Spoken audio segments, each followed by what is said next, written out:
Sino nga ba si Alex Ayala, at paano siya naging isa sa pinakamalaking pangalan ng Philippine tennis? Si Alexandra Maniigo Ayala ay isang Filipina professional tennis player na ipinanganak noong May 23, 2005 sa Quezon City. Bata pa lamang siya nang mahilig na siya sa tennis.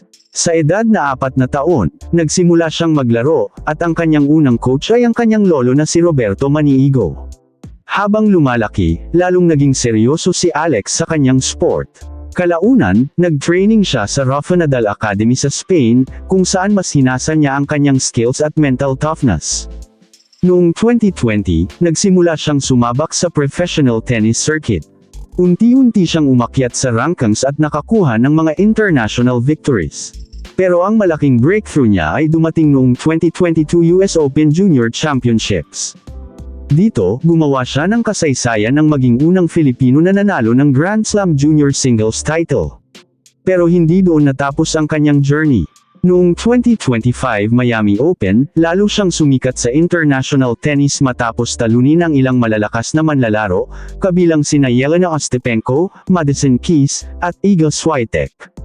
Dahil dito, naging unang Filipina player siya sa WTA history na umabot sa semifinals ng tournament at pumasok sa WTA Top 100. Noong 2026, patuloy na umakyat si Alex.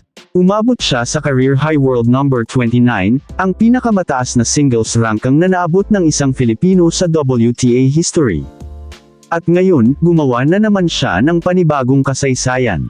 Noong August 3, 2026, tinalo ni Alex Ayala ang world number 3 na si Jessica Pegula, sa score na 4-6, 6-4, 6-0, sa Washington Open Final.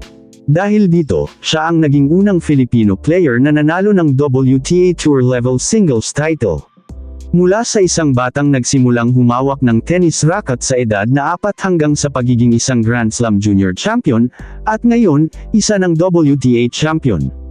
Si Alex Ayala ay patunay na ang talento, disiplina, at tuloy-tuloy na pagsisikap ay kayang magdala ng isang Pilipino sa pinakamalaking entablado ng mundo. At tandaan ang pangalang ito, Alex Ayala, ang bagong leader ng Philippine tennis. At kung ito pa lang ang simula, gaano pa kalayo ang kaya niyang marating? At kung ikaw ay proud Pinoy, maaari mo bang i-like, i-share, at follow para sa mas marami pang inspiring stories, sports facts, at trending topics?